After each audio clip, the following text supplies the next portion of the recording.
three concerns when it comes to the S24 series launch this year. Now, two of them impact the S24 and the 24 Plus, and really only one of them, well, one or two kind of applied to the Ultra. And I thought that when we had the S23 Ultra last year, it was such a good upgrade. There were so many things that were there, and I think they pulled it off pretty much without a hitch. When you look at the S24 series, the first thing that really is troublesome to me is the reversion back to the Exynos chip in international markets and not putting the Snapdragon chip in it. I don't really know why they made this decision. And I haven't tested the Exynos. I believe it's the Exynos 2400. I have not tested it. I don't know. Maybe it is a great chip. I've read a little bit about it. It's got some pretty decent processing power. It's got 10 cores, which is really odd. 10 cores instead of 8 or even 9 like the Google Tensor. But I was looking at some of the benchmarking testing, and it seems to fall short in most areas compared to the Snapdragon 8 Generation 3. So you're talking about a mostly inferior chip, likely. Maybe it has some decent performance, but I have questions about how Samsung will actually implement and optimize it, because when we had that issue with the S22 series, it was not good, especially in the Ultra. The camera optimization was not good. It had problems. The regular optimization was not good. It had problems. It had heat issues. It had poor battery life. The camera clearly was not good in equal testing. So it makes me worry about how that's going to impact the S24 and the S24 Plus in international markets that don't get the Snapdragon. The Snapdragon 8 Generation 3 seems to be mostly good. I've heard reports of some throttling and some heat-related issues. There's supposed to be, I think, a day one patch that I'm hearing rumor of, which wouldn't surprise me. It's very common for phones to have a patch the day they launch to fix certain things. And I've tested two different phones that have the Snapdragon 8 Generation 3, and they've performed pretty well. But there was one that got hotter than the other one. But one of them had some great heat sinks. It had some better software optimization. So I think it's just a matter of how it's implemented and how it's managed with like a vapor chamber and all that stuff. So I don't have too many concerns there whenever it comes to like possible heat issues. We'll see how that pans out. But I do worry about the Exynos chip, and I just wonder why they did this. Why would they bring it back? And even if it isn't bad, even if it's a good chip, the perception that people have there, the faith and the credibility in the Exynos chip is not good. So that's going to make people question whether they should buy it. I've had several people who have an S23 and they're like, I've got a Snapdragon chip. I'm going to hold off. I'm not going back to that. There's been a lot of anticipation and phone anxiety and disappointment when it comes to that decision. So kind of troubling from that regard. Again, it may be perfectly good. I will never own one because I'm not buying one from the international market and having it sitting here to my house. I have ordered the S24 Ultra and the S24 Plus for here in the US with the Snapdragon chipset, but I think they should have done Snapdragon for all, especially when you're talking about 7 years of support. You're talking about 7 years of updates and things like that. We know that the Exynos chip typically doesn't seem to hold up as well. And how is it going to fare 6-7 years from now? Is Samsung still going to optimize it as well? We've had rumors for a couple of years now that they were going to scrap the Exynos line and go to, I think, like this new Dreams chip or something like that. So, yeah, is it really even going to get supported that long? Like, are they just going to be like, screw it, we're not going to mess with it anymore? I mean, that's pure speculation, but it can happen.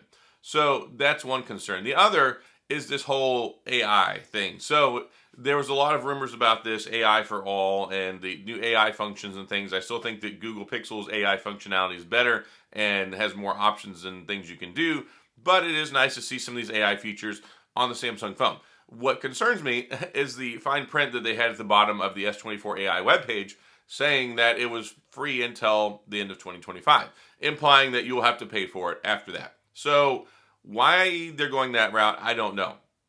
There's nothing that's so good or even exclusive on the phone right now that makes me go, okay, you should have to pay for this.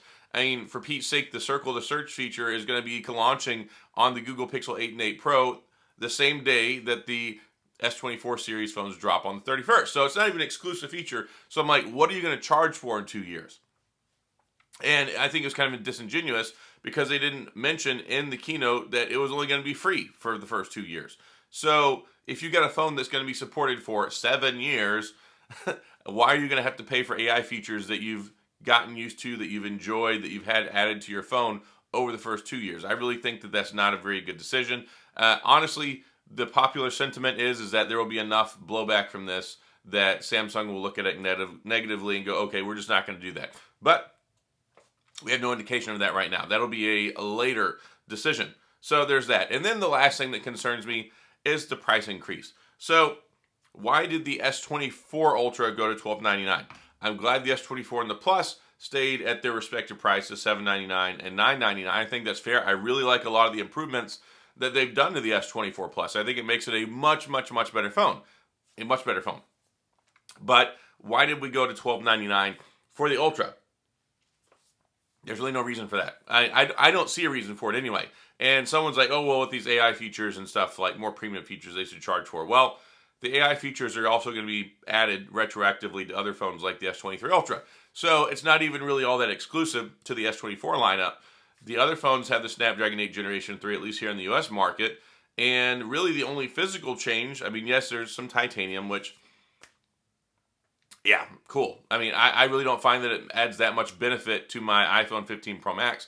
I think it's more of a talking selling point than anything that's actually all that great. But I'm sure we'll see a video from Jerry Riggs Everything talking about the titanium in the S24 Ultra series phone. So I just don't, I don't know. I don't see why they went to $1299. There weren't even really any rumors about it. Like, it really caught me by surprise.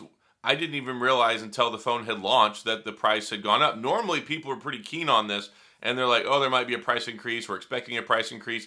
I had actually predicted pretty accurately the last 3 or 4 years that there weren't price increases. So it's just really a head scratcher to see that the S24 Ultra, they bumped it up to $1299, and I just don't see any solid reason for justification other than they just want to charge more money.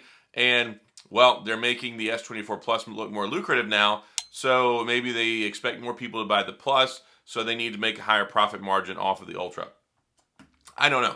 I don't know the answers there, but it is kind of concerning to me they went to $1299. I think that will probably hurt sales, and it kind of makes the trade-in values not look as good.